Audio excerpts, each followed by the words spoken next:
엊그제가 입추였습니다, 여러분. 입추가 뭔지 다들 아시잖아요. 여름이 지나서 가을로 접어들었음을 알리는 절기입니다.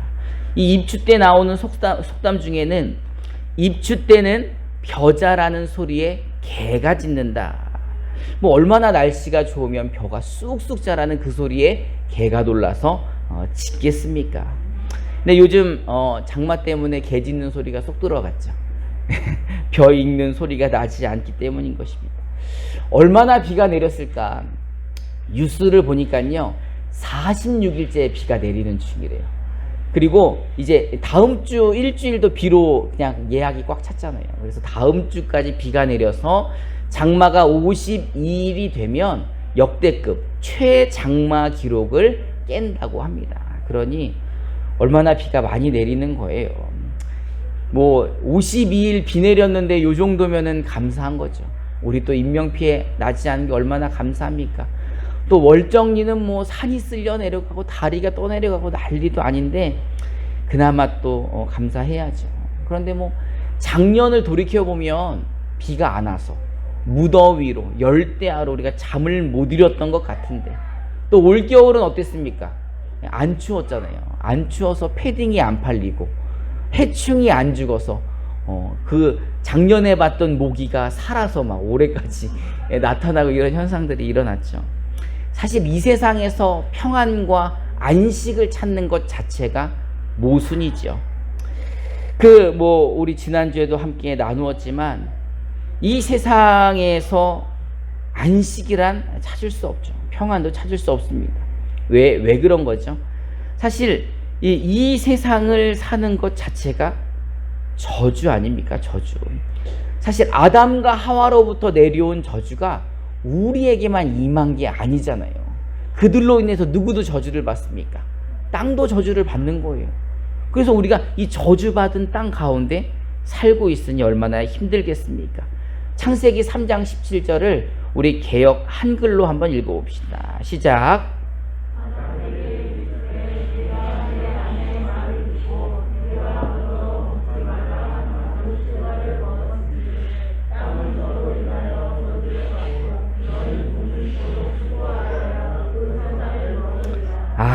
아담과 하와 때문에 선악과를 먹음으로 말미암아 누구도 저주를 받은 거예요. 땅도 저주를 받은 거죠. 그러니 저주받은 인간이 저주받은 땅에서 저주받은 삶을 살고 있는 거죠.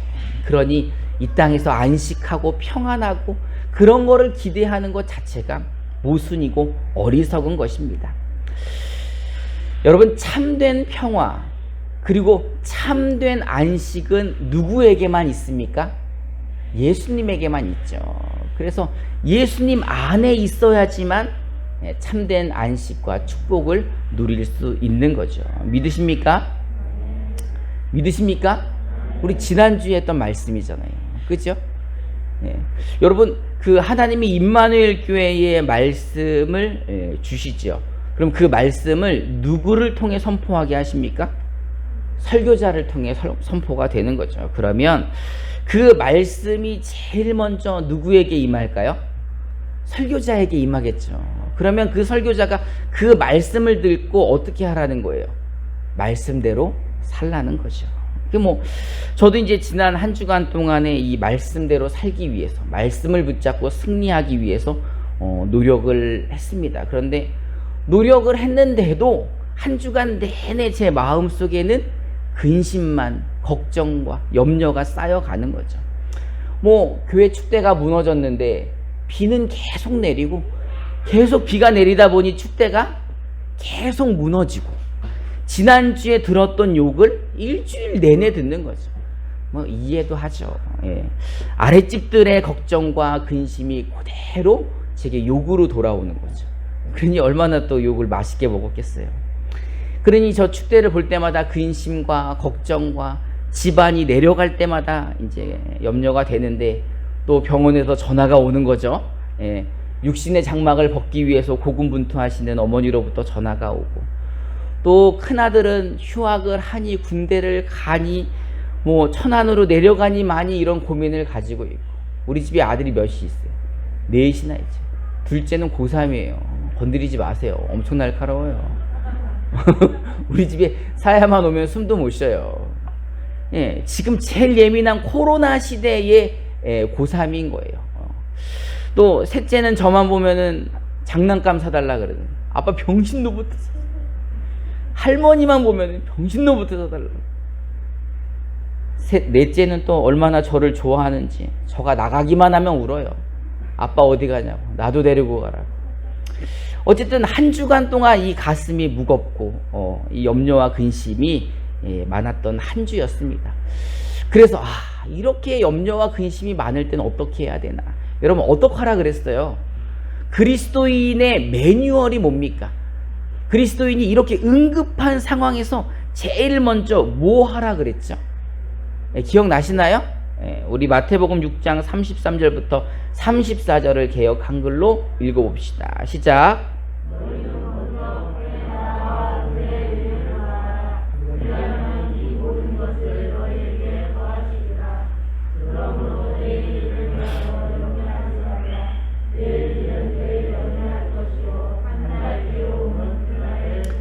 아멘.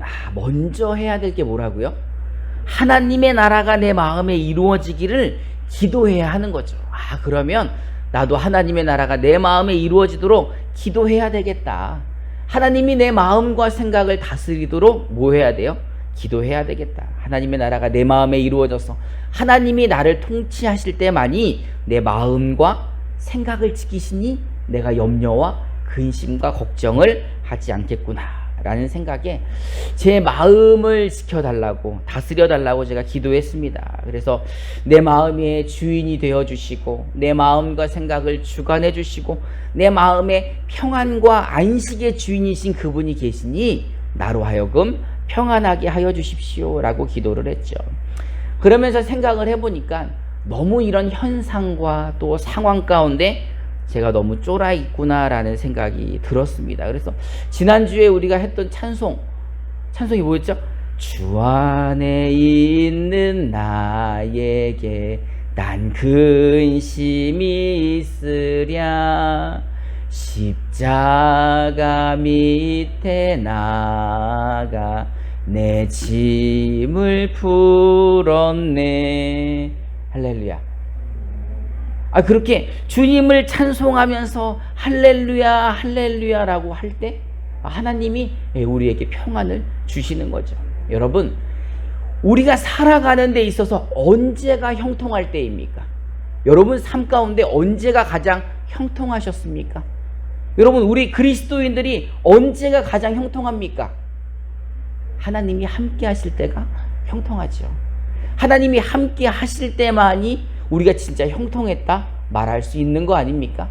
임마누엘이 바로 형통의 증거 아닙니까? 여러분 그러면은 하나님이 언제 우리와 함께 하십니까?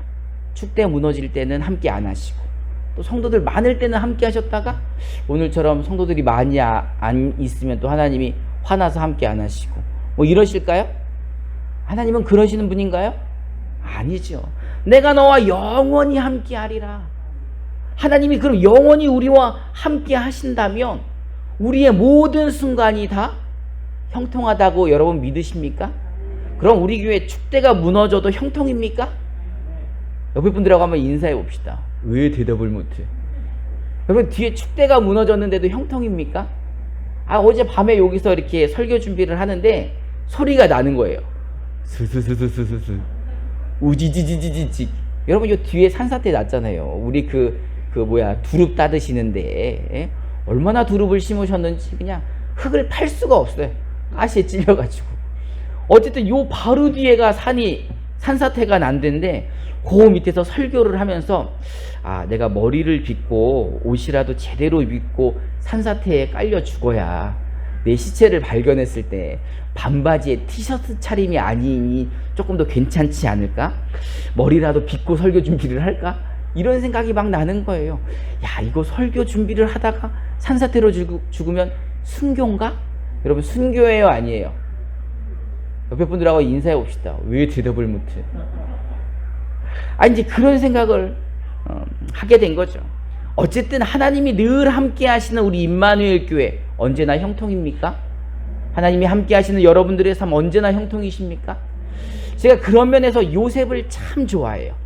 요셉을 좋아할 뿐만 아니라 존경합니다. 하나님은 이스라엘을 위해 요셉을 사용하십니다.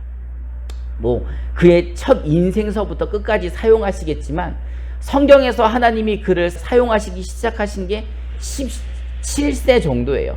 17살의 요셉을 하나님은 사용하시려고 합니다. 요셉은 그 집안의 11번째 아들이에요. 뿐만 아니라 야곱이 가장 사랑하죠. 왜 사랑합니까? 원래 야곱이 사랑했던 여자가 누구예요?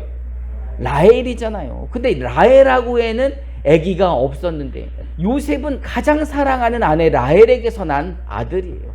그리고 요셉을 낳고 그 둘째를 낳다가 라헬이 죽잖아요. 그러니 요셉을 얼마나 사랑하는지 모릅니다.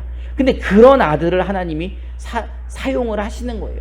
하나님의 계획은 요셉이 고난을 받아서 이제 애굽의 총리가 되어 바로 왕을 감동시키는 거예요. 바로 왕에게 엄청 고마운 은혜를 끼치게 만듦으로써 야곱의 온 가정이 애굽에서 살게 하는 거죠. 한 430년 정도 살면서 한 가정이 한 민족이 될 때까지 어디서 살게 하시는 게 계획이에요? 애굽에서 살게 하시는 게 계획이에요. 그 계획을 위해서 요셉은 총리가 돼야 돼요. 근데 총리가 돼야 될 길을 보니까 일단은 이 왕을 보자 하는 보디발 장군의 집에 들어가서 고직 감옥에 들어갔다가 술 관원장을 만나서 가는 길이 제일 괜찮을 것 같은 플랜을 하나님이 세운 거죠. 그래서 이제 요셉을 작업을 하는데 요셉의 첫 작업이 뭐예요? 하나님이 하신 형들로부터 미움을 받는 거잖아요. 형들이 얼마나 미워했으면 요셉을 죽이려고까지 계획을 합니까? 여러분, 형들이 미워해서 10명의 형들이 미워해서 요셉을 죽이려고 하는 그 상황이 형통입니까? 옆에 분들하고 인사하시죠. 왜 대답을 못해? 여러분, 형통입니까? 그가 구덩이에 빠져서 겨우겨우 살아서 노예로 팔려갔는데 그게 형통이에요?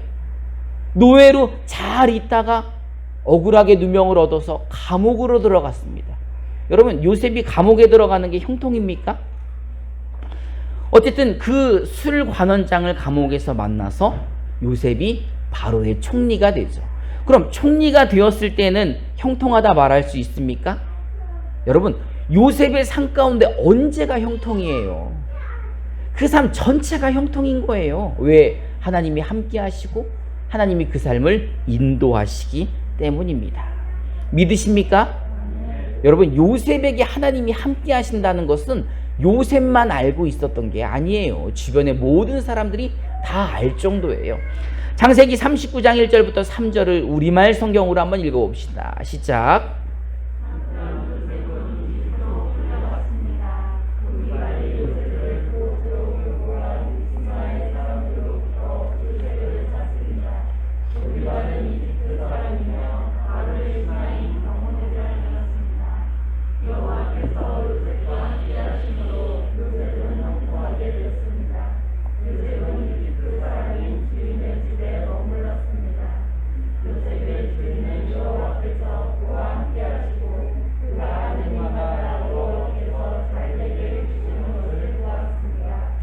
아멘. 여러분, 요셉은 하나님이 함께 하셨습니다.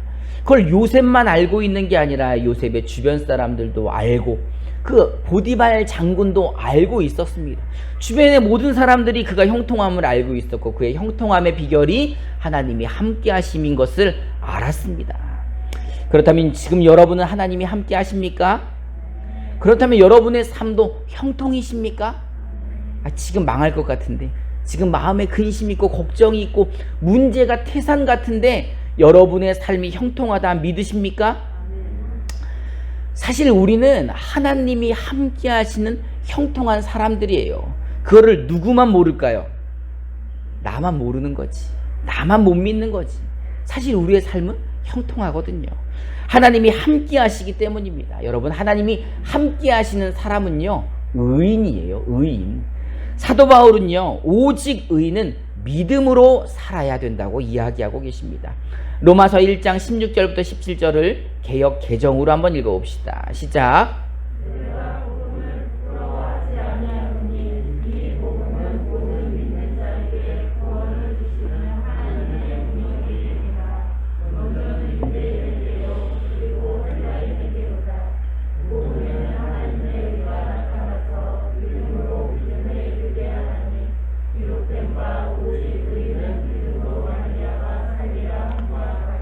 아멘. 우리는 이 복음으로 인하여 죄 사함을 받았습니다. 그리고 영생을 얻었고 하나님의 자녀가 되었습니다. 그것은 하나님이 우리를 의롭다 칭해 주셨다는 뜻입니다. 여러분, 우리가 어떻게 의롭게 되었습니까? 예수 그리스도의 그 십자가의 대속으로 말미암아 죄 사함을 받았고 하나님이 우리를 자녀 삼아 주셨기에 우리가 의인의 반열에 들어서게 된 거죠. 누가 우리를 의롭다 얘기하신 거예요? 하나님이 의롭다 하셨는데 누가 우리를 정죄하겠어요? 야, 너 죄가 있잖아. 너 삶을 보니까 의인이라 말할 수 없을 것 같은데? 라고 아무리 떠들어 봤자 누가 우리를 의롭다 칭하셨기에, 하나님이 의롭다 칭하셨기에 우리는 의인들인 것입니다. 로마서 4장 3절부터 5절을 한번 읽어봅시다. 시작.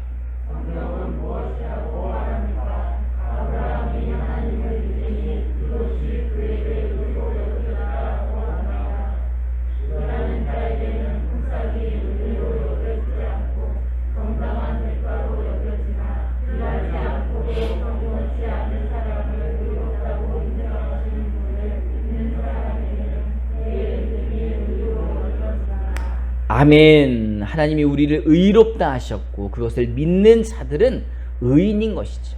이런 의인들은 무엇으로 살아야 한다고요?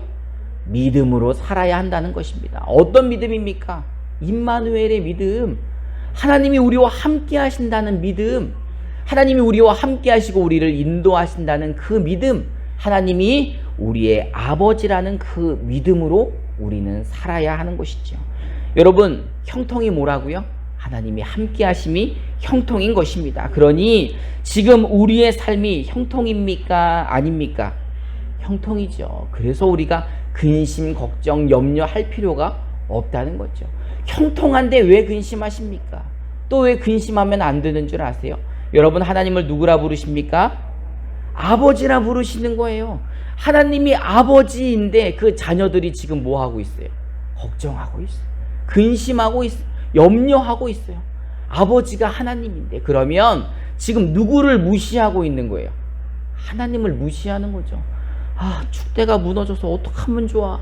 이제 우리 임마누엘 교회 망한 거 아니야? 이게 한 근심하는 것은 누구를 무시하는 거? 하나님을 무시하는 거. 하나님의 뜻과 계획 가운데 하나님 우리를 형통하게 인도해 주시는데 우리가 근심하고 염려해서는 안 된다는 겁니다. 마태복음 6장 31절부터 34절을 개역 한글로 읽어봅시다. 시작.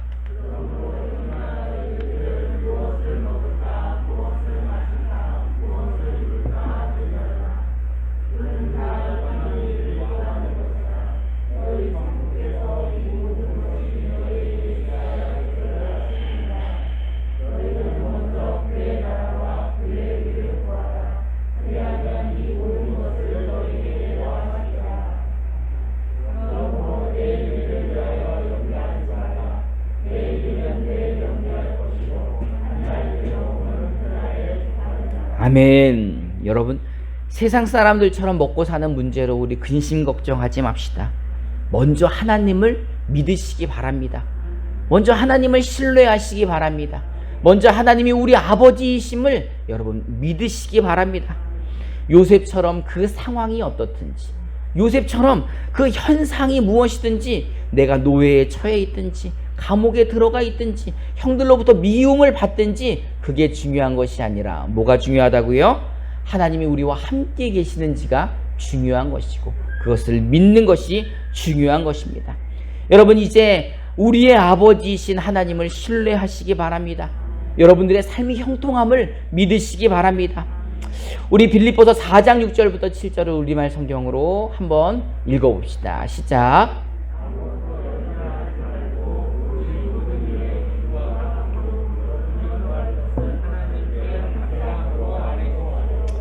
그리하면 모든 생각을 뛰어넘는 하나님의 평강이 그리스도 예수 안에서 여러분의 마음과 생각을 지켜주실 것입니다.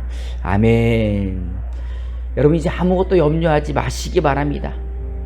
그리고 누구를 믿으셔야 합니까? 우리 아버지를 믿으셔야 돼요. 우리 하나님 아버지를 믿으시기 바랍니다. 이제 그 아버지께 기도함으로 근심, 걱정, 염려는 다 버리시기 바랍니다. 여러분 하나님이 정말 여러분들의 아버지이십니까? 그렇다면 자녀된 도리로 하나님을 믿으시고 근심, 걱정, 염려 버리시고 온전히 승리하는 삶을 사시기를 주님의 이름으로 축원합니다.